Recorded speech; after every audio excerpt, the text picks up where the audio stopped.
Happy Friday, happy last day of June, happy end of the academic calendar year for college athletics. All of that happens today.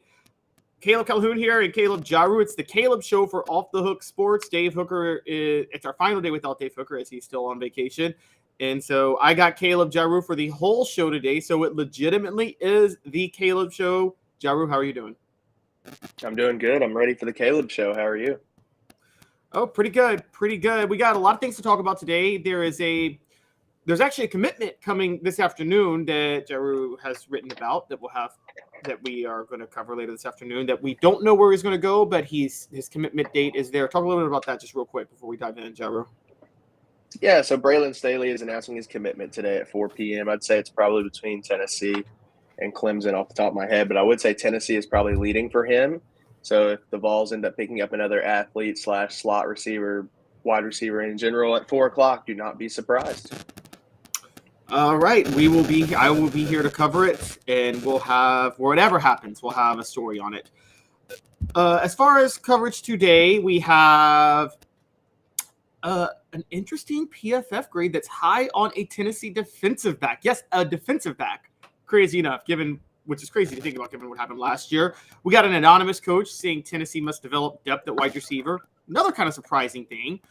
And then also Neyland Stadium, the second toughest place to play, ranked in the country. And staying on that topic, where would you send a foreigner for their first college football game? I'm going to share a Reddit post with you that kind of got me intrigued yesterday. And then we'll close with the NCAA and NIL. The NIL with the NCAA is conflicting with some state laws. So we got a lot to talk about. Let's go ahead and dive in with this stat. Jarreau, this blew me away when I read this yesterday. PFF College listed their highest graded returning safeties in the SEC. And wouldn't you know it, Wesley Walker was number one at 77.5. I know he developed at the end of last year. I know he got a lot better as the season went on. But I got to be honest, this shocked me. What about you? Yeah, I kind of agree with you. I think if we saw any defensive back on this list, we would be shocked. Wesley Walker, anybody else in that secondary from last season. But like you said, he did come on at the end of the year, and he did enroll. He did enroll in Tennessee until June of last year. So just this month, he's been at Tennessee a year, and he's already the highest graded SEC safety. So I'm curious to see what he does this season now that he's had a year in the system. And I think we've talked about this before. DB is a lot easier to learn than safety. So him being in the system a year will actually help more than if he was just a defensive back and they can say, hey, guard this guy or sit in this zone. Yeah, exactly. And with Trey Flowers gone, this is a huge, huge deal for Tennessee. With Jalen McCullough is back, and we knew McCullough would have to lead, but Wesley Walker developing towards the end of last year could turn out to be a much bigger deal than we thought. Yeah, whenever you have a guy like Trey Flowers leave, a leader on your defense, that's going to be a big hole to fill. And I'm pretty sure he led the team in tackles for most of the season. So whenever you have somebody like Wesley Walker who graded out, it was PFF said he was a 77.5, and then there's nobody else from Tennessee on the list. So to have him lead the defense and be able to come back this season, that would be great for Tennessee as well. And like you said, we expect Jalen McCullough, Tank McCullough, to be a leader on the defense, but obviously, if he doesn't have to do it by himself and you have a guy like Wesley Walker over the top, then that would be very helpful to the Vols this season. Absolutely. Do you think there's a possibility? Look, Tennessee's highest draft pick 2 years ago, we forget, was a defensive back in Alontae Taylor. Is it possible a defensive back secondary could become their strength this year, one of their strengths that shocks us all? I think everybody hopes that the secondary could become a strength because then you wouldn't have to worry about Tennessee's offense having to put up 50, 60 points a game. But I don't know if we'll ever see it necessarily become a strength for Tennessee, just for the simple fact that the up-tempo offense does not leave a lot of rest time for those guys. Now, with that being said, you do have a lot of returners in the secondary that'll help you. And you have transfers like a guy like Gabe Judy-Lally who has a lot of experience playing football at in the SEC and for BYU. And you've got highly touted freshmen like Jordan Matthews and Ricky Gibson coming in, who, if you need defensive back depth, you can put them on the field instantly. So if we see a slew of injuries like we did last season, I won't be worried as much with the guys that they have behind them. And hopefully, after watching last season, they can make some adjustments in the secondary and try to improve and not get diced up by Anthony Richardson again or another subpar offense. Yeah, I want to go ahead and go out on a limb and say that it'll be much better. I think Jordan Matthews or Ricky Gibson, I think one of them is going to end up starting at cornerback. I'm talking about in the opener. I think we're going to see one of them starting immediately at cornerback. Warren Burrell getting healthy certainly helps. But this stat, I mean, this data point is huge because free safety was a huge question mark. And if Walker can just step in there and start with McCullough, I mean, look, we're really talking about a secondary that it could be significantly better. I would say the Florida game last year, the issue was I don't put too much stock in that because you could tell Tim Banks his whole philosophy was make them move the ball down the field. So we'll play soft coverage a lot. And the more plays they have to run, the more likely they are to mess up or make a mistake. And that happened just enough times for Tennessee to build a 3-score lead. So I'm not sure that was the best philosophy because Tennessee did almost blow that 3-score lead in the end with a bunch of crazy stuff that happened. But I will say I'll give them credit for I think that they're better. I think it was kind of their philosophy to let Anthony Richardson throw for that many yards. Now, Spencer Rattler, that was a different story because he just scored on every possession, pretty much. But I would say that, yeah, the secondary, look, if they just get marginally better, I mean, we're talking about a much, much better team overall if that happens. Yeah, I mean, and even think about it just with Wesley Walker, he's going to have another year in the system. He'll be more comfortable at safety. If you have him on one side, and like you said, Jalen McCullough on the other, I don't see a lot of teams torching over the top with them playing at their best. And like you said, it was kind of like that bend but don't break defense against Florida, which works at times. And Tim Banks really likes to be aggressive in the front seven. So, like you said, even marginally better, they're not giving up 100 or they're not like ranked 131st in pass defense.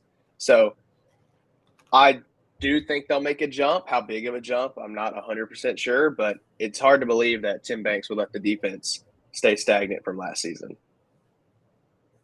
Yep. And looking at some of these other highest rated safeties on here, Hudson Clark from Arkansas is on there, and Al Walcott from Arkansas is on there. So it looks like Arkansas might have the best 1-2 punch at safety in the SEC this year. Then you got Zion Childress from Kentucky, CJ Taylor from Vanderbilt, Dalen Carnell from Missouri, Alex Afari from Kentucky. Again, 2 Kentucky players, Greg Brooks Jr. from LSU, Jalen Key from Alabama. So Tennessee is going to face 1, 2, 3, 4, 5 people on the list, and including 2 on Kentucky alone. And that's something they have to be prepared for. You know, I spoke with Josh Ward yesterday after you got off the show, and we were talking about how dangerous of a trap game Kentucky is for Tennessee this year, with them coming right after Alabama. And if their safeties are that elite, Tennessee's really got to be ready for that one. Yeah, and I really like Josh Heupel's offense because he can take the safety out of the game. So I really think it seems like like you said, if you have 2 good safeties, well, you kind of have to commit. Is the safety going to help in the run game, or is he going to help over the top? Is he going to help in the middle? And then wherever that safety isn't, you have to trust Joe Milton and the offense to attack that spot. So, and I think Kentucky's always been that sort of team that causes problems for Tennessee. I mean, they're well coached, and then especially if you consider they're coming after Alabama, win or lose against Alabama, it'll be an emotionally draining game, and then you have to play Kentucky the next week. So I could see that being a trap game for sure. And I really just think Joe Milton could be able to move safeties around, especially in Tennessee's offense. It doesn't seem like the hardest thing to force a safety to go right and then you throw left or something like that to kind of take them out of the game, which if you have 2 really good safeties, that's really what you have to do, is take them out of the game. Yeah, and that's where the speed at receiver becomes crucial. You got to make sure that they can get that, beat their cornerbacks off the break, and then Joe Milton can chuck it 70 yards downfield and Squirrel White can catch it. And so, which is a pretty simple game plan this year. Travis jumped in and said Joe Milton will expose those Kentucky safeties, take them off the list. Okay, I'm not taking them off the list. Okay, I think the point that Jarreau was making, and he's right, and we both agree, is that if you're going to beat Tennessee, you have to do it with cornerbacks, not safeties. You have to have elite cornerbacks that can win those matchups with receivers. Now, Tennessee, on the other hand, they probably rely a lot more on safety help, which is why it's good for them that Wesley Walker is on here, because as you brought up, Tim Banks likes to disguise a lot of pressure packages and bring a lot of blitzes and things like that with his front seven. That puts a lot of pressure on the safeties to make plays. Yeah, and You actually bring a good point, because now that you think about it, like if Wesley Walker can hold his own a lot more, like, and help the front seven, we could see a lot more of those pressure packages. Because I feel like some games when the secondary was getting torched, Tim Banks couldn't blitz as much as he wanted to, because if he did, they'd really get beat over the top. So he had to have people back in coverage. So now if you have, guys like Amari Thomas or some of your edge rushers getting after the quarterback this season with safety help, then you could see a lot more sacks. And then you don't have to worry about them passing the ball at all, because the quarterback will be on his back. Yeah. And trust me, safeties love it when front seven splits, because that blitz a lot, because that allows them to rack up a lot more interceptions. It's Fred White, who we have every Friday. Usually we had him Wednesday. This week played with Deion Grant in 99, and Deion Grant came away with 9 interceptions in a year because, Tennessee left their corners bare on the outside. And so the job was to try to force errant throws with pressure packages, and typically errant throws, the safeties have the best chance of making plays on those balls. So I think we might see a lot of that this year. I agree, and hopefully you get to see Tim Banks really run his defense, because he has good schemes and, like you said, pressure packages that are successful. But it felt like at times last year, just with depth and guys out, and his secondary kind of failing with guys in there who probably were out of position, he wasn't able to really show all his pressure packages and really run the defense he wants to. But now you see that he has time to recruit, get some depth, get some transfers in. He can actually show his playbook and how he wants to run the defense. Yep. And as long as you don't get beat over the top, again, it's just natural law of averages. The more plays you have to run to score, the more likely you are to make a mistake before you score. That's kind of my Heupel's offensive philosophy, is 6 plays or less to score. It's the Mike D'Antoni offense, but for football. Yep. Take out the big play, and I really think the defense will be a lot better, because and thinking about it, some of the big plays they gave up, nobody was even close. So I find it hard to believe that that'll happen this year, or that the quarterback will even have that much time to throw it. Yeah, and I also don't think a key linebacker is going to start a fight with the quarterback over whether or not they make more NIL money and then get suspended for a crucial game with the playoff on the line. So that's how that goes. Moving on to the other side of the ball. So a secondary player for Tennessee being the highest graded at their position was a shocker. But now another shocker comes in. And I wish I had Dave's What the H, because I wish I had the What the H soundtrack. So just y'all bear with us. We're going to call this What the H without the soundtrack, because this is an absolute What the H, which is an anonymous coach speaking to Athlon. On 3 just reported this the other day. Said something crazy. So the first part he said was Joe Milton is not going to be Hendon Hooker, so the ceiling won't be as high. Okay. You can agree or disagree, but anybody who watched the 2 play could agree that Joe Milton's ceiling may not be as high as Hooker's. Fair enough. Then he says, quote, they need to develop more depth at wide receiver to stay creative. This system is like a new age option offense where it's just hard as hell to practice it in a single week, and you get burned easily because you're tired. You can't replicate the tempo and pace unless you do it a little bit all season. What in the world is this coach saying to say they need to develop more depth at wide receiver? That's not an issue for them at all, Jarreau. Do you think that's an issue? I guess the only thing he would be saying is because they run up tempo in practice, you don't want your receivers to get tired. But that was not a problem last season. You had Jalen Hyatt dealt with injury, Cedric Tillman dealt with injury, Brew McCoy dealt with injury for a couple games there, and the wide receivers were still okay. They still had wide receivers on the field and were able to run their offense. So if that doesn't show that they have enough depth, and they picked up more bodies this year. So if they were able to have enough depth last year in Heupel's second year at Tennessee, he was able to have wide receiver depth. I don't understand what this person is talking about. I guess I get where they're coming from, but they're talking about it like they've never seen a Tennessee football game before. This coach might be Butch Jones. And the reason I say that, the reason I say that is the Butch Jones philosophy, and Brian Kelly somewhat adopts this at LSU, and that's fine. But people who use elements of the spread back in the early 2010s, the philosophy was you have to run a lot of receivers in and out to keep them fresh. And so you never really had a go-to receiver. Well, anybody that watches Josh Heupel's offense knows he doesn't do that. He's got 2 or 3 receivers, and that's it. You know what I mean? And he keeps them in the same rotation consistently.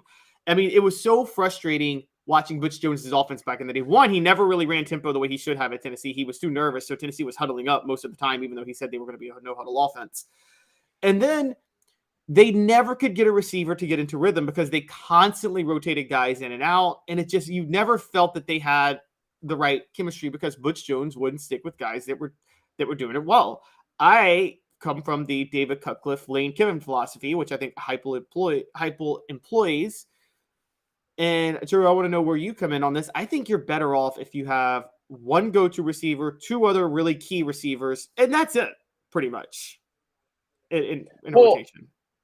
Yeah, and even then, like, we see Josh Heupel doesn't like to sub off his running back because it allows the defense to sub.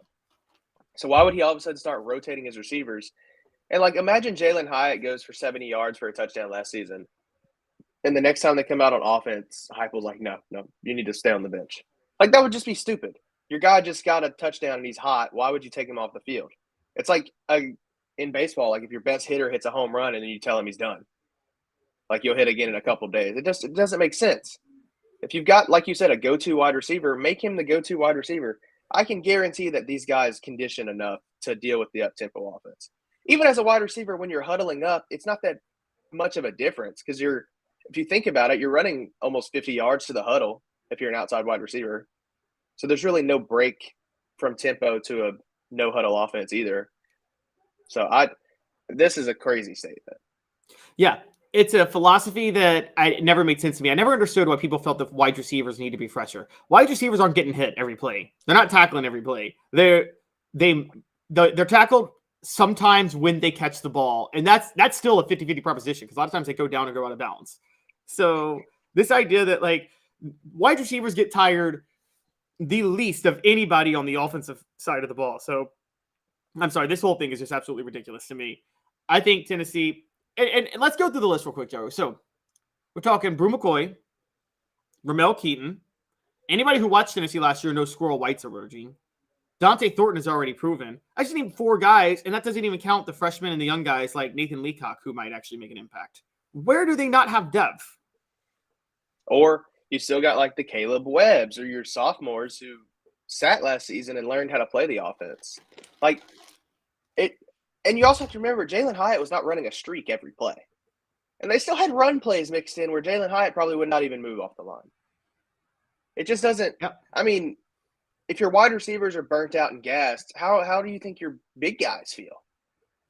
Like, Yeah, how do you think they feel watching a wide receiver sub in because the other guy was tired when they're on their 6th play in 30 seconds? It just doesn't add up. The argument does not make much sense for what they're trying to say here. And one of the interesting things is because of the wide splits Heupel uses, the wide receivers don't even have to block in Heupel's system, which would actually take out some more stamina. Because quite honestly, there's no reason to block because those cornerbacks guarding the wide receivers are not going to be able to tackle the running back on a running play. So, I mean, they're too far away from the line. So the wide receivers have the easiest job in this system. You don't have to block, and you're schemed open. I mean, this is why I think every great wide receiver should want to go to Tennessee. It's the best system to play in for a wide receiver by far. Yeah, you're right. And I mean, you do have to cut the wide receivers some slack. They are running routes most downs. But like you said, a lot of Josh Heupel's drives end up being 10 plays, maybe max 11.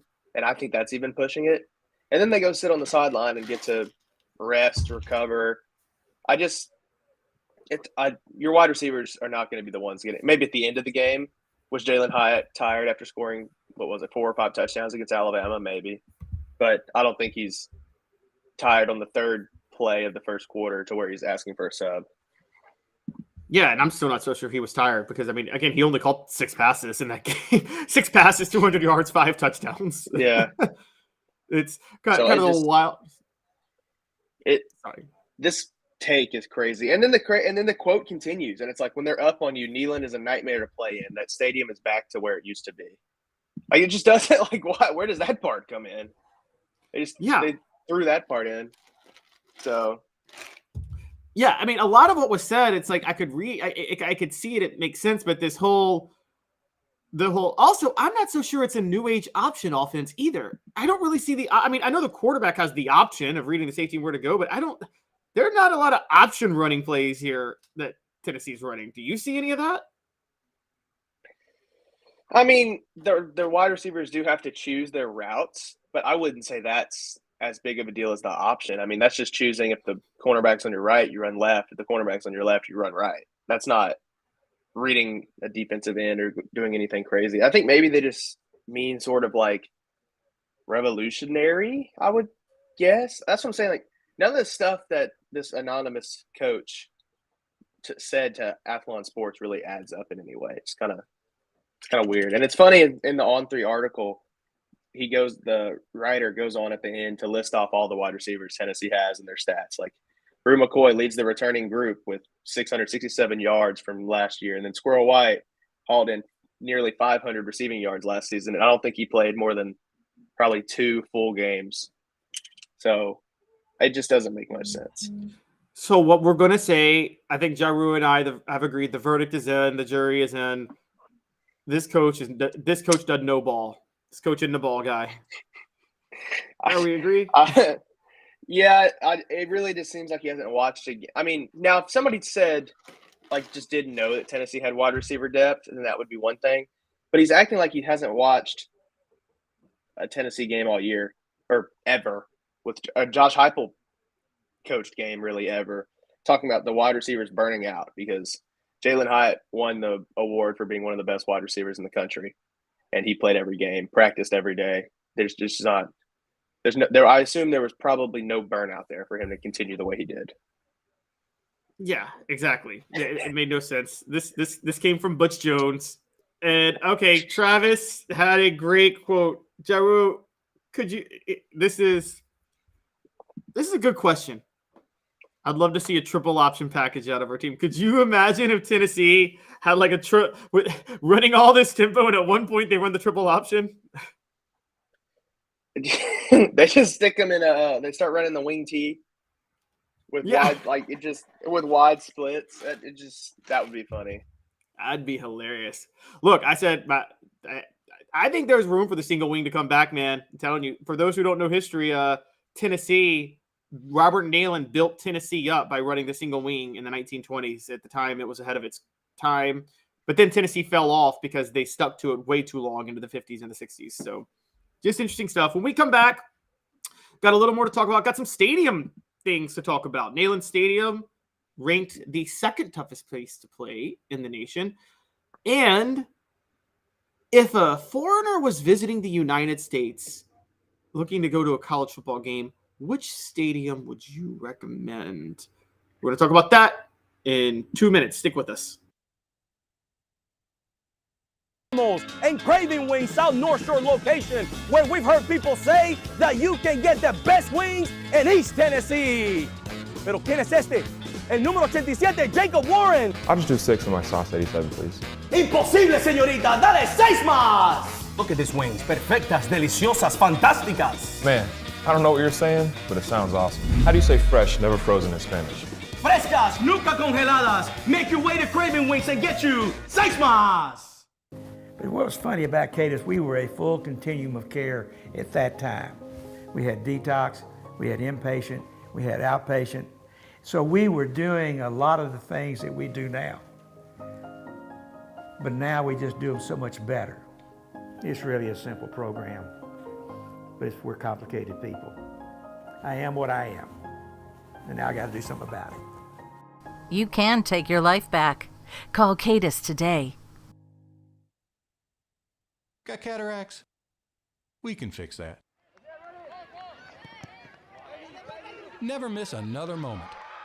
With a little help from Doctors Campbell, Cunningham, Taylor, and Hahn at cctis.com.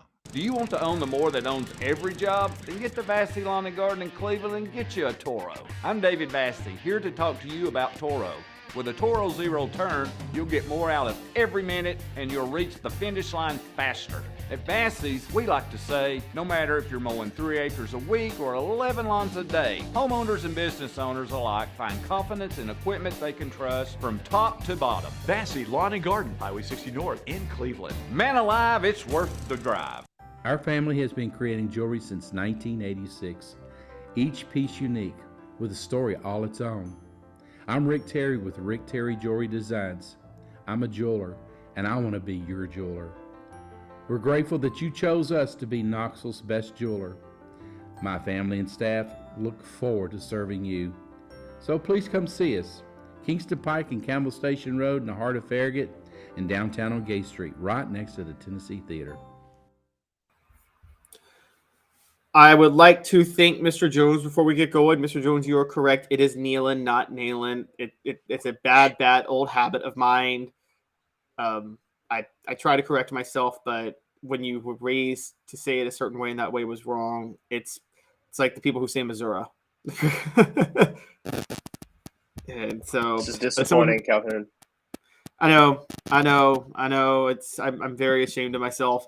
Before we move on, portions of the program brought to you by Craft Treats. CraftTreats.com is your home for the best pet treats in the world. They even have CBD-infused treats that can minimize your pet's digestive, arthritic, or anxiety issues. Go to CraftTreats.com. All right, so our man Brad Crawford.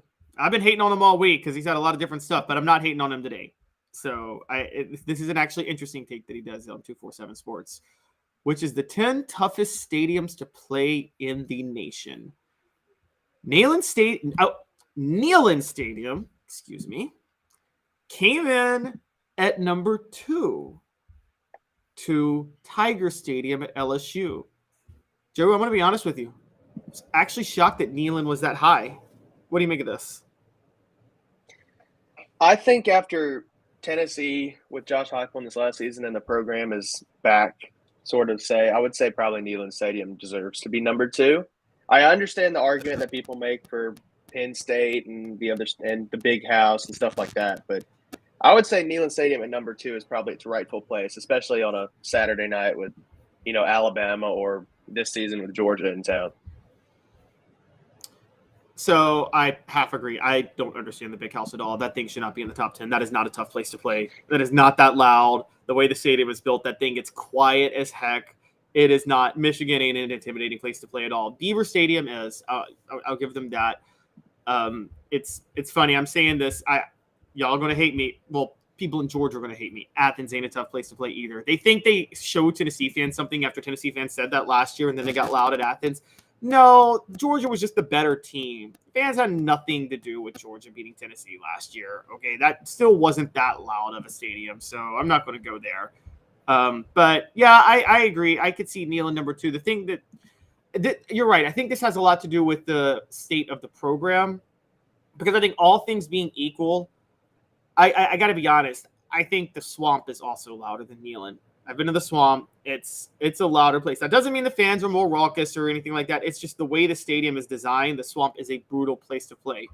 But it is very true that Tiger Stadium at LSU should be number 1. Anybody that, and oh my gosh, I know my LSU homerism is coming out again. Guys, if y'all think I'm an LSU homer, Jarreau's from Louisiana. So we got LSU love going on right now. So, but I'm not the one always talking about how good Brian Kelly is, though. That would be the other Caleb. Yes. I am very, very, very high on Brian Kelly and LSU. But Tiger Stadium is a brutal place to play. They registered an earthquake on the Richter scale, guys. Now, I know LSU Swamp, Marshland, whatever, but LSU is – anybody that's been to an LSU game at night, Jarreau, that is a brutal place to play for opposing teams. Yeah, it gets super, super loud. Tennessee got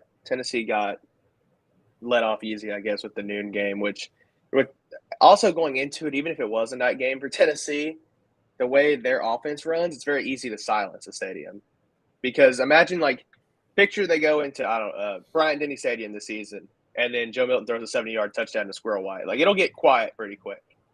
So whenever I remember doing research before the LSU game, Tennessee's offense is really, really good at silencing opposing crowds. And I'd like to hear what you have to say about that, because they're just – the crowd doesn't know when to get loud because they're just running up tempo the whole time. No, that's a very good point. You're right. The way Tennessee plays, there's not a lot of play calling necessary, so the home crowd can't really mess up, can't really intimidate them too much. So I never thought about that. But yeah, I remember calling this last year because talking about this last year where the way Tennessee moves the ball, there's not a lot of getting to the line and calling the plays. The plays are already pretty much there and designed. They kind of know what they're doing when they get to the line of scrimmage pretty quickly. And then all the quarterback does is read the safety or not. And so, and they know if they're going to run or throw. That's already just, I think a lot of the plays are determined before the first snap of an offensive possession. Don't you? I think Heupel does a lot of, all right, we're going to go here in this order. And that's how they do it. I agree. I don't think he necessarily tells the order, but I think he tells, like, hey, we're planning to try this, and this drive and see what we can get done. Also on this list, Calhoun, Jordan-Hare Stadium. Yeah. Is at number 7. And Florida did not make the list. I just noticed that Florida is not on the list. Yeah, that was that threw me off. I think the only reason Florida wasn't on the list is because Florida is a kind of low morale, struggling program right now. So, but would you say Auburn is high morale with Hugh Freeze? I would. I mean, honestly, I mean, they're not high moral, but high morale. Yeah. I would. Look, I don't like Hugh Freeze. I think he is a horrible human being and does not belong. And I think he's a hypocrite, a raging hypocrite, just an absolute terrible person. I know Hugh Freeze stories from, just so you know, Jarreau, I went to high school.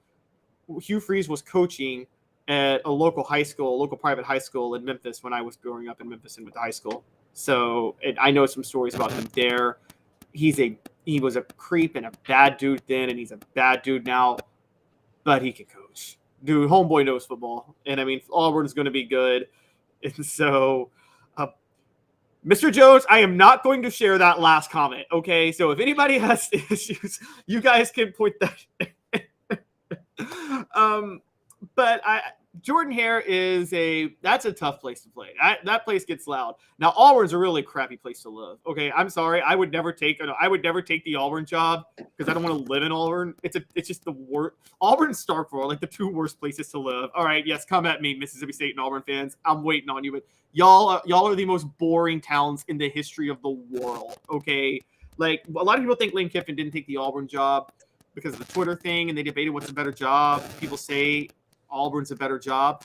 It may be a little bit better of a job than Ole Miss. I'd rather coach at Ole Miss. Oxford's a way nicer place than Auburn. Auburn is just an awful, boring place. You think Gus Malzahn is living in paradise now that he gets Orlando instead of Auburn? Yes, I do. And he's about to be in the Big 12, so he's at a Power 5 school loaded with talent. I'd much rather be at UCF than Auburn. Every day of the week, not even thinking about it. The flagship Big 12 school in Florida, as UCF puts it. That sounds like something Danny White would have done when he was there. Oh, my goodness. The UCF motto. You also have Bryant Denny. You also have Bryant Denny number 4 on this list, which I've heard Bryant Denny is kind of overrated. Well, okay, so people who say that about Bryant Denny are stuck in Bryant Denny before they did the expansions. So Bryant Denny used to have this opening that on one side of the stadium that was there for, I mean, we're talking, it was there forever. And the sound would leave the stadium, so it didn't get that loud. As a matter of fact, Alabama, all the way up until 1997, played their biggest games in Birmingham, not even Bryant Denny Stadium. They played their biggest games in Birmingham. So that it was overrated. Now that they've closed it in, Bryant Denny gets pretty loud. And the only other reason it doesn't, I would say this, and Tennessee had this problem too back in the day. A lot of Alabama fans are old. A lot of Alabama fans are those old guys, sitting down with the little radios in their ear, telling you how Bear Bryant would have done this play. And and so but it's gotten louder again because there's now a new young Alabama fan base because of recent years, and they've closed in the stadium. So Bryant Denny does deserve to be there.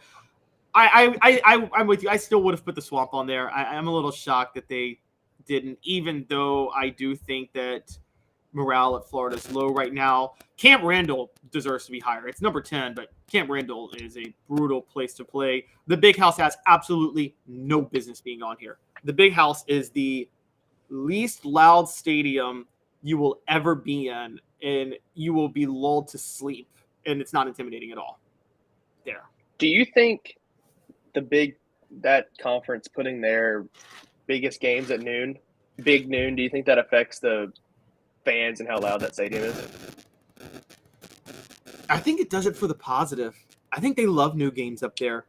It's kind of a weird culture, and funny enough, it's 11 a.m. for a lot of them. But yeah, I don't understand it because it's the opposite with LSU, because LSU at noon game you should move the line a touchdown away from LSU, whatever it is, when they play a noon game at home, because that Tennessee game last year, everybody was hungover, I feel like. And I remember going to a Tennessee LSU game in 2010 with Derek Dooley at Tennessee, and Tennessee almost won that game because it was a noon game, or at 11. But up in the Midwest, yeah, they love those noon games. And I don't know why, but I mean, it's because guess what? They drink in the Midwest. So I'm surprised they love their noon games. I mean, they drink. SEC fans like to say, one thing the Big Ten beats the SEC in, guys, I got to say, Big Ten drinks better than the SEC. The Big Ten handles their alcohol. Midwesterners will drink Southerners under the table every single time. Okay, now Louisiana is a little bit different, but nobody can handle Wisconsin or Michigan.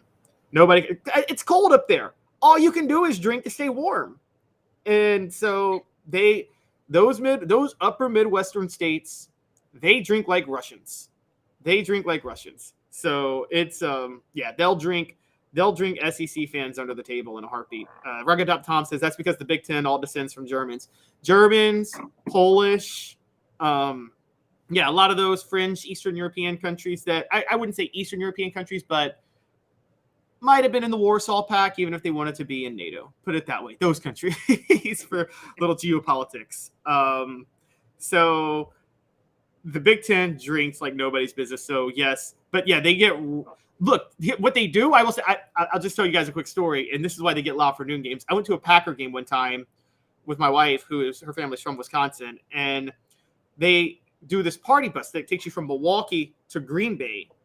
And I got on the bus at 5 a.m, and they were passing out Jell-O shots. I'm not kidding, at 5 a.m. And this is like people in their 40s and 50s just getting hammered for this Green Bay game, okay? And we get to the stadium, and just everybody's obliterated. Now, the bus ride back, everybody's asleep. Just everybody's out. I don't know who saw the game or didn't, but that's what they do. Travis, you're trying to make a point with whiskey being made in Tennessee.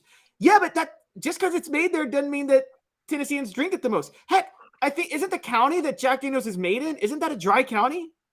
You can't even sell the whiskey where it's made in Tennessee because they still have a lot of the, old religious folks saying you shouldn't allow alcohol in these counties. I mean, that's very, very common around there. So, yeah, I will say those upper Midwestern schools get pretty loud, except Michigan, because the Michigan Stadium, the Big House, is a lame stadium. It's overrated. No one should ever waste their time going there.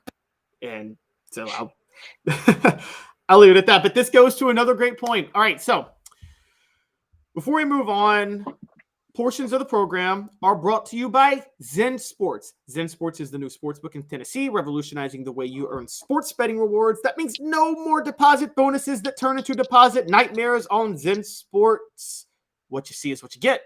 And with their cash rewards program, you get a lot of cash. For a welcome bonus, earn an unlimited 5% cash back on your betting volume for your first 15 days when you sign up with the code HOOKED. That's HOOKED. That's right, unlimited 5% cash back. Keep betting and keep earning with up to 3% cash back on your betting volume every month after that. And refer friends to earn a percentage of their betting volume as cash rewards too. Zen Sports is bringing the cash back to Tennessee. So if you bet big on sports, you want to be betting on Zen Sports. Zen Sports betting just got better. So building off of this stadium story, this was something I want to share this screen with you guys. Josh Pate shared this yesterday on Twitter. Our man Josh Pate. This was on a Reddit board, and Jarreau, you're gonna love this. I gotta pull this up and show you what happened. This was. I'm just gonna say this. Homeboy is not coming to. He is not going to go back to Ireland. So this was a dude from Ireland asking about college football in October. And I'm going to read this for those of you listening. Hi, I'm a 36-year-old Irish guy. I'm taking a road trip in October, which will see me coming through Tuscaloosa, seeing an American football game and finding a tailgate party. Not even fully sure what they are, but people say they are great. Are top of my agenda, and some people have mentioned this would be a good place for it. Is there a team here? Are there games in October? Is it hard to get tickets? How do I get to a tailgate party and drink copious amounts of beer?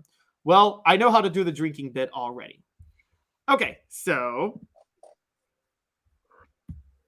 Jarreau, what are the chances he just never goes back home? I feel like he might just live here every football season now. Yeah, he ain't going back home. So this is your first experience for an American football game will be a SEC football game in October. You're not going back home, buddy. You're not going back home to Ireland. You're staying. So I'm going to say I want to do this to spark a debate. Okay, Jarreau, somebody from Ireland is coming to America. Some foreigner is coming to America, wants to experience college football. What atmosphere do you take him to? Where do you take him?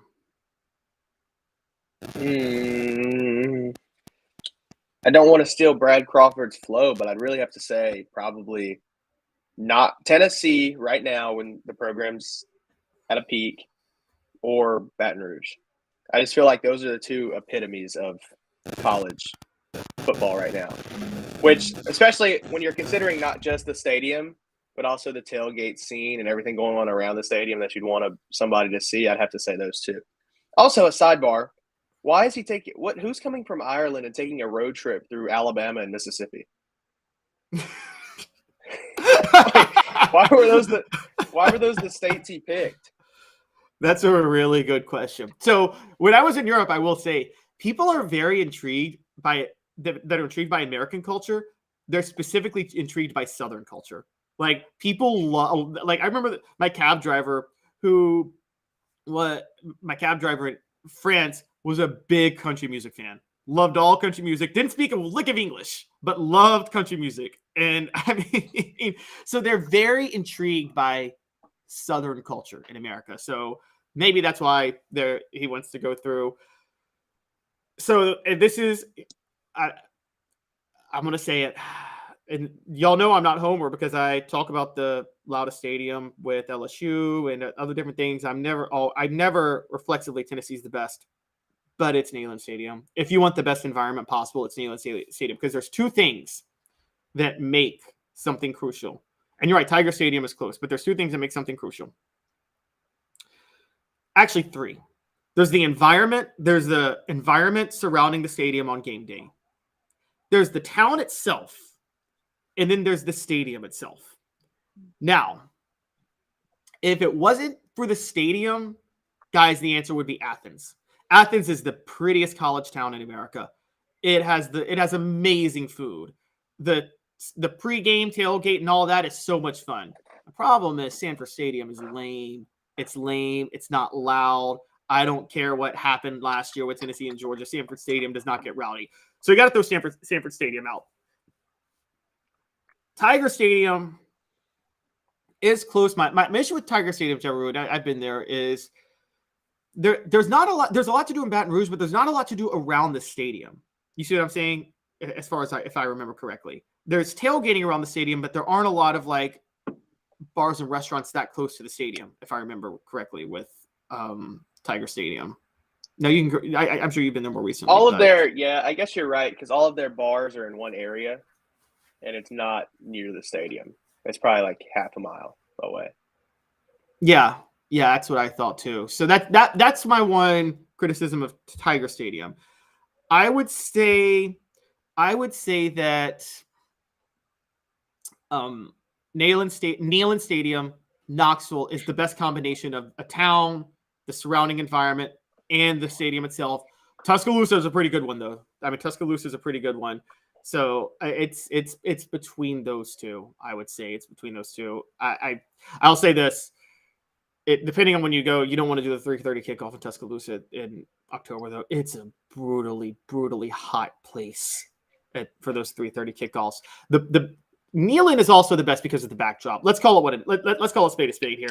When you go to Neyland Stadium and it's 3:30 and it's October and you got that fall, like crisp, like smoky feel in the air and you see the Smoky Mountains in the background, like you don't get a better football vibe and a better fall vibe than Neyland Stadium during that time, particularly with all the orange everywhere. So I'm going to be honest. Neyland Stadium is number one. I think Knoxville is where you take somebody for a football game in October if you want to get them hooked on American football. What about you? Yeah, and Knoxville gives you both sides. You've got like the college town-esque part of it, which would be like campus. And then you also present them with like a southern downtown with like 4 or 5 restaurants in Market Square that all serve chicken and waffles. Like you get both sides of the like Southern American argument for somebody who's not from here. So hopefully his road trip will divert, which I also think a road trip through Tennessee would be a lot better than through Mississippi or Alabama. Even like you said, Athens maybe not be the best stadium, but like I would much rather road trip through Georgia than Alabama or Mississippi. That's just me. I don't. Yeah, I mean, there's not even a debate on that. Yeah, I mean, when I go home to Memphis, a lot of times when I drive from DC to Memphis, I drive through Tennessee, and that's a fun drive because you can stop in Knoxville, Nashville, Lebanon, just a lot of different spots to stop in. My mom lives in Alabama. When I drive to Alabama from DC or from Alabama to DC, that drive is horrible. That drive is horrible. Nobody wants to drive through North Alabama. Sorry, North Alabama. That's a boring place to live. Just like Auburn on the southern portion of the state is a boring place to live. Just a lot of places in that state is boring. At least Mississippi, I will say Oxford is actually pretty nice. And then the Gulf Coast is pretty nice. Now, the part of the reason the Gulf Coast is nice is I'm sure Southern Miss was stealing welfare funds to help like make it look nice. I don't think I would not call Biloxi very nice beach-wise, but maybe casinos, you could argue. Yes, that's a good point. That's a good point. Biloxi. Oh my gosh, I just saw Mr. Jones's last cut. Oh, you guys, this is a family-friendly show. Rocky Top Tom is asking if we've tailgated with the Vol Navy on a Saturday. I have actually not tailgated with the Vol Navy, but that's a great point. The Vol Navy adds to the ambiance of Tennessee football's environment that no other real stadium really has. I think Washington's the only one that has tailgating on the water. Let's be honest. Would you rather go to Washington or Knoxville for a college football game? I mean, so yeah, imagine putting a European on a boat and say we're going to tailgate on the river outside of the stadium. Like it just, I don't think you can really compare that to anything else. I agree. There's no way. I mean, it's so incredible, and I mean, it's so the whole experience. Yeah, no, Neyland Stadium wins in October. It does. It's the best experience. See, guys, I'm not a Tennessee hater. I don't hate on Tennessee for everything. I am just an objective, call it like it is type of person. Neyland Stadium is the best, but Sanford Stadium would be the best if they closed in the stadium to make it louder. But sorry, I know Rugged Top Tom, you're going to talk about the 9 pre-snap penalties by the O-line at Georgia. It's still not a loud place. Sanford Stadium is kind of lame. It is. It's kind of lame. And so I'll just leave it at that. Yeah, Sanford Stadium and the Big House are probably the 2 lamest stadiums for a big-time college football program. What's another one, Jarreau? What's a lame stadium for like a powerhouse program? Ohio State. It is? I've actually never been to Columbus. The Horseshoe's lame? Well, from everything I've been told, I've never been either, but it didn't even make the top 10. And apparently, while the Horseshoe's like cool and everybody says it's rowdy, all the noise goes out one side. So. Oh, never thought about that. Yeah, because that's a good point. And then, of course, I think my guess is the Coliseum is probably lame too. USC, it's probably pretty lame because I could see stadiums that are on campus like that have to be. I mean, you've got like there's nobody. Neyland Stadium is on like the middle of campus, and then imagine having to drive 45 minutes for a football game as a student. Like it just doesn't. You're not going to do it. Yeah, exactly. And also USC and Miami fans just don't care that much about football, so it's totally, they're just, I will never forget Tennessee going to Miami in 2003. And it's like, oh, they beat Miami on the road. I'm like, no, the story is they beat Miami. Beating Miami on the road, it's like that could have been like a home game for them. Miami's got the worst fans in all of college football. I'm hearing, see, Mr. Jones brings up Texas. I've heard Texas is actually not that loud, funny enough, too. I've never been there, but I guess we'll find out with them in the SEC now. And Rocky Top Tom says, inversely, and I hate Tech, he says, Virginia Tech fans have a crappy program, crappy stadium, and they get nuts for some football. Yeah, I hear Virginia Tech fans are pretty wild. I would love Virginia Tech in the SEC. I think Tennessee and Virginia Tech would be a naturally great SEC rivalry, honestly, given those two programs. The Battle of Appalachia. Yes, the Battle of Appalachia. That'd be so epic. They got to do it. All right. So when we come back, we got one last thing to talk about, and this is kind of an issue that we never thought about, which is that the new NCAA rules are conflicting with some state laws over NIL deals. Who's going to win out on that? We're going to talk about that in 2 minutes. Stick with us. Sun, sand, and salt water, the beach is a very relaxing place. Unless you wear contacts. Ow! Open your eyes to the best the beach has to offer with LASIK vision correction from Campbell Cunningham Laser Center. Hi, Mike Davis here with City Heating and Air, reminding you to always dare to compare. Our team provides quality local heating and air service, installation, and maintenance across East Tennessee. We use only the best equipment like American Standard heating and air conditioning for your residential, new construction, or commercial needs. Honesty, dependability, and customer satisfaction have been the cornerstones of our business since 1961. City Heat and Air. Dare to compare.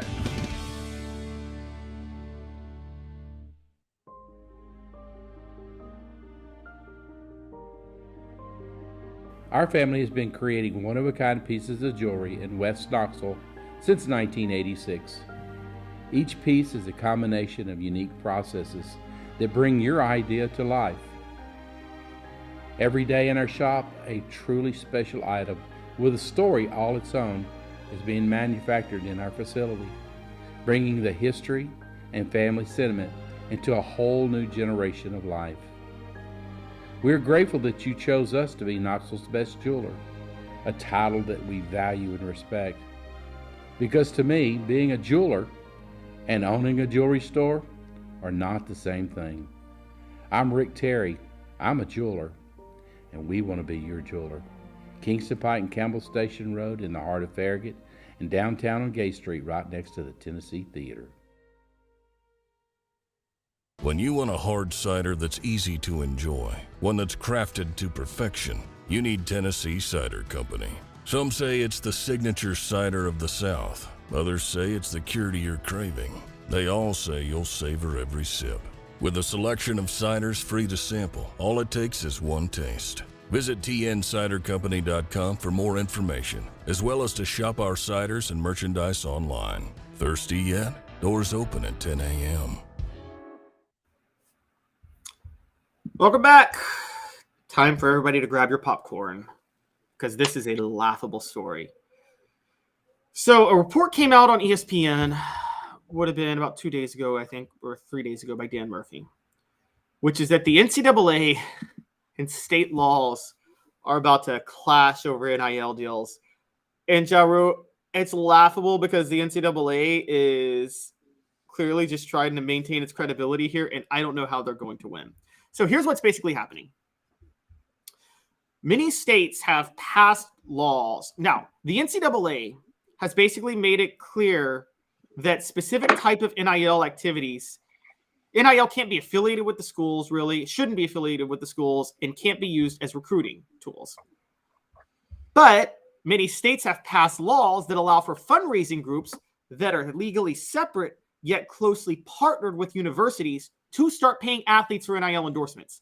Texas has passed a law that basically just encourages people to start doing this. So in Texas, there's a law set to go into effect this Saturday, which is tomorrow, that would allow fundraising groups that support athletic departments to raise money for NIL deals. Yes, that's right. So you could literally set up a charity organization or some sort of nonprofit organization and raise money from fans for NIL deals. So basically people can donate money to these organizations that can be used to pay players. So if you want your school to win on Sunday, you can just donate money to this NIL deal. So the The NCAA is coming in and trying to be like, you can't do that. And they were saying that the NCAA trumps state law. Texas has already basically been like, nah, son. Texas law trumps what you guys are doing. Not only that, the states are now passing laws prohibiting the NCAA from punishing the schools in those states for doing NIL stuff. This is hilarious. This is another step to just blatantly disregarding and discrediting the NCAA, Jarreau. And I don't know how in the world the NCAA thinks they're going to be able to uphold its power or wield its, or wield its power, or I don't even know the phrase. I don't know how they're going to be able to show any sort of authority on this matter. Well, I think the biggest problem with the NCAA is, NIL's been happening for 2 years now, and they're just now trying to control it. Like, you can't, it's a little late to come into the wild, wild west and try to put laws and regulations in. And the NCAA has lost all their credibility. Nobody takes the NCAA that serious anymore. So, I just don't understand what their goal is with this. Like, who are you going to be more afraid of, Calhoun, the NCAA or your state government? Oh, obviously your state government. All day, every day. And the NCAA is going to be afraid of the state government, quite honestly. And because the NCAA is not giving the universities any money. The universities are going to listen to who's giving them money. So why would a public school, like in the article, Texas or Texas A&M, listen to the NCAA and not the people who fund the university? It doesn't make sense. Yeah. And it's so funny how behind the curve they are. We're talking about an organization that the NCAA fought NIL, and they lose in court, as we all knew they were going to lose in court, because there's just no way you could say they weren't violating labor laws that exist on the books right now with not letting players make money off their names. And then it comes through, and now they're trying to be like, okay, well, let's try to find a way until then they can't use it as a recruiting tool. Well, how are you going to stop that? Like, you can't retroactively come back and be like, okay, fine, NIL's here, but you can't use it as a recruiting tool. What they should have done is 10 years ago, set up a advertising collective for athletes to let them get paid, and then they'd be able to control it a little bit. But by fighting it the way they did, they're behind the curve, and your anger with NIL is not. Your anger at the NCAA shouldn't be for allowing NIL to exist. They had no control over that. Your anger should be them not getting out ahead of it to try to control it when they could have. And the idea that they're going to sit there and say that our law trumps state law. You know what you should do, NCAA? I'm going to quote Dave Chappelle on this. Remember when Dave Chappelle was like, you got a problem, you should sanction me with your army? Oh, wait a minute. That's right. You don't have an army. You got a problem with state governments, NCAA? You should send your police force in. Send your state troopers in. Oh, wait a minute. You don't have a police force. These state governments do. So maybe the state laws are going to trump the NCAA, and by trying to pick a fight with them, I think they're just further escalating their demise, quite honestly. Well, yeah, because I don't think the state governments were ever enemies with the NCAA. Not to my knowledge did, the Texas state government and NCAA hate each other. But now the state government has no reason not to go after the NCAA, because they're blatantly saying that they want, the association has been clear and maintains, quote, that schools must adhere to NCAA legislation or policy when it conflicts with permissive state laws. Okay, so if they don't, what is the NCAA going to do? Yeah. They don't have any power. And if they do something, like let's say they find that Texas breaks NCAA legislation today. So what, in 4 years, are they going to make them vacate wins? It just doesn't. They don't work fast enough. They don't have any more credibility. This investigation with Tennessee is taking forever, and Jeremy Pruitt hasn't coached at Tennessee in 2 or 3 years at this point.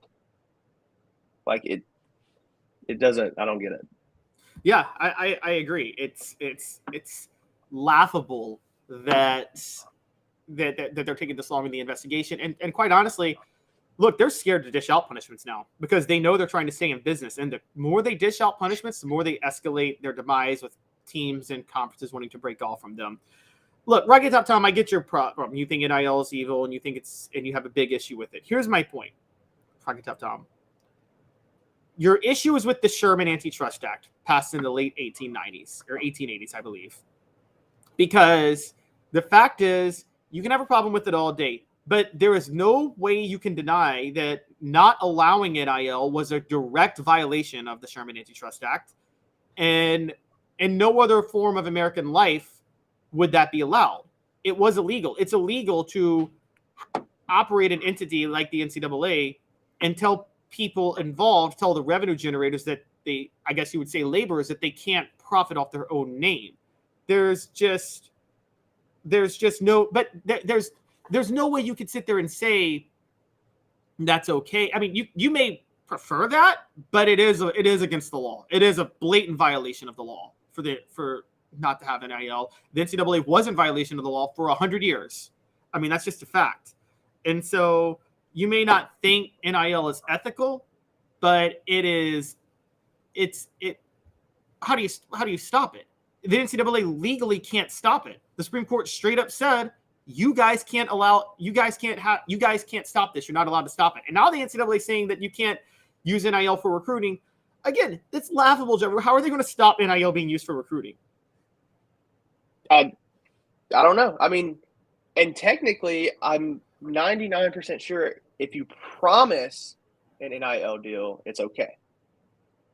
But if you give them the money is where the problem is. So you think like Jaden Rashada, where he was promised, what was it, 8 mil, 11 mil, something like that, if he signed to Florida.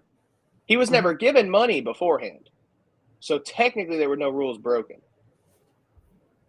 But he was promised NIL money if he went to Florida. Now, I think NIL probably is not ethical. I do agree with Rocky Top Tom. I'm sure there's schools like we've heard, like the Florida Trust that was trying to give Jalen Rashad all that money. I'm sure those schools are not using it ethically or morally or following the rules.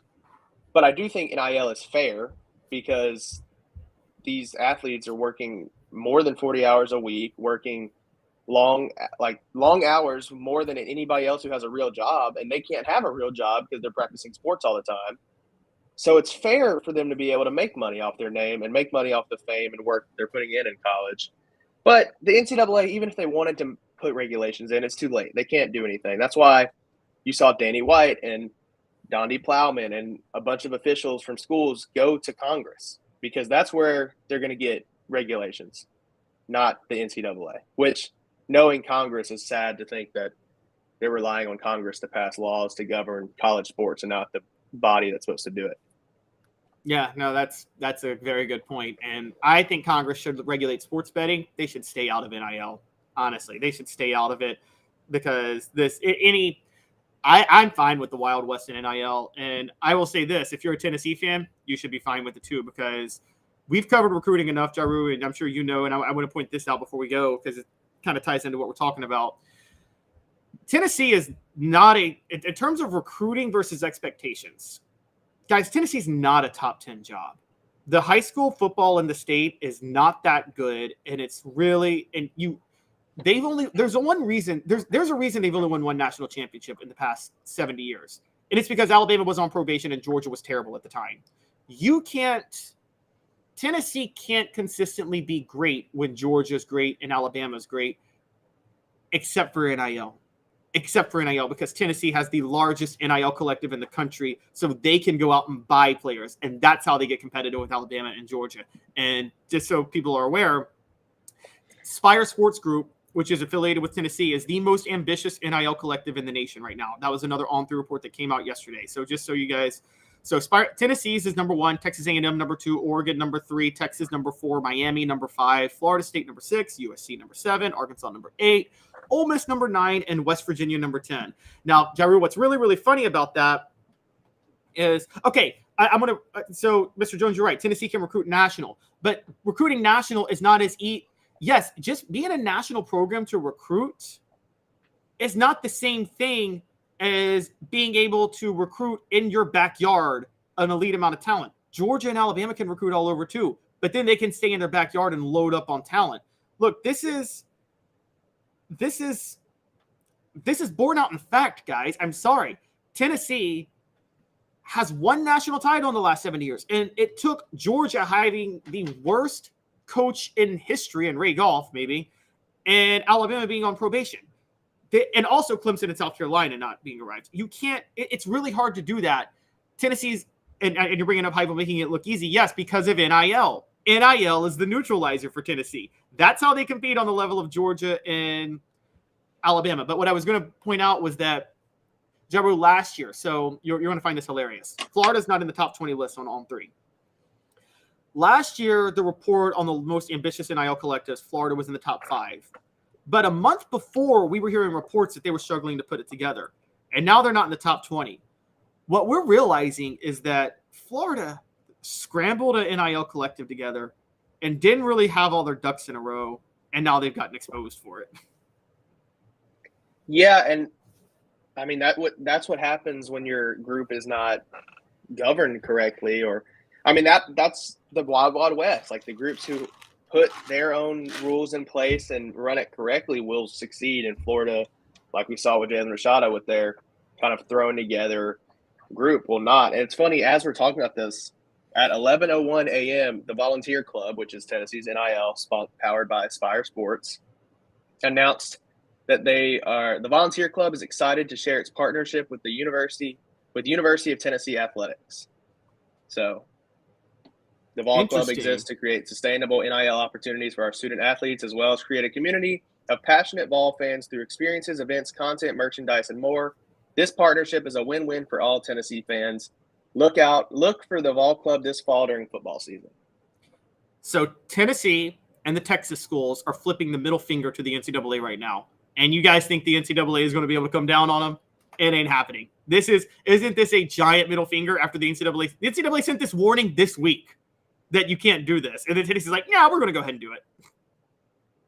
Yeah, I mean, what do they expect the NCAA to do? They don't have any real power at this point. Only if you think about like postseasons, the NCAA only really sponsors March Madness, I think. Or is it the NIT? They only sponsor one of them, and it's not like real because the NCAA is not the college football playoff. Like football teams could operate outside of the NCAA and still do the college football playoff realistically. Yep. No, you're right. And that's probably what's going to happen because I'm pretty sure the conferences are going to form their own, or the conferences are going to break away and form their own. You're going to see the SEC and the Big Ten and maybe one other Power 5 conference that cobbles together whatever teams are left over from the Pac-12, the ACC, and the Big 12. And it's going to be 3 conferences and 40 to 50 teams. And that's just going to be the way it goes. Now, I will say, Rocky Top Tom, you think you can convince me to not support NIL? You probably can't, but I will say that I'm not crazy about the conferences getting so big, and I'm not crazy about the whole what I think is going to happen, which is 50 teams in one league and a 12-team playoff. I think college football was at its best with the bowl system and things being nationwide, but I accept that that's changing. So it is what it is. Portions of the program brought to you by Andy Mason Real Estate. For the best prices and service in real estate in Knoxville, there's just one place, andymasonrealestate.com. Andy and his partners have been in the real estate business for a combined 40 years. They know how the market works and how to save you tens of thousands of dollars. Andy Mason and andymasonrealestate.com. Thank you guys so much for sticking with us this week with Dave out. I want to thank Jarreau, who did the show full-time with me Monday and Friday and was on Tuesday and Thursday for a segment. Thanks, Fred White, on Wednesday. Thank you, Josh Ward, on Thursday. Jarreau, this was a blast. Had a lot of fun with you this week. Yep, the Caleb and Caleb show will have its return one day. Not next week, but one day. Yes, it absolutely will. You guys all have a great rest of your weekend. Enjoy the arrival of July. And enjoy the 4th because the 4th is coming up. I can't say for sure if we'll have a show on the 4th, but we can talk about that Monday because we will have a show on the 3rd, which is Monday. So enjoy the rest of your weekend. Dave will be back Monday with Caleb Jarreau. This is Caleb Calhoun, and this has been a presentation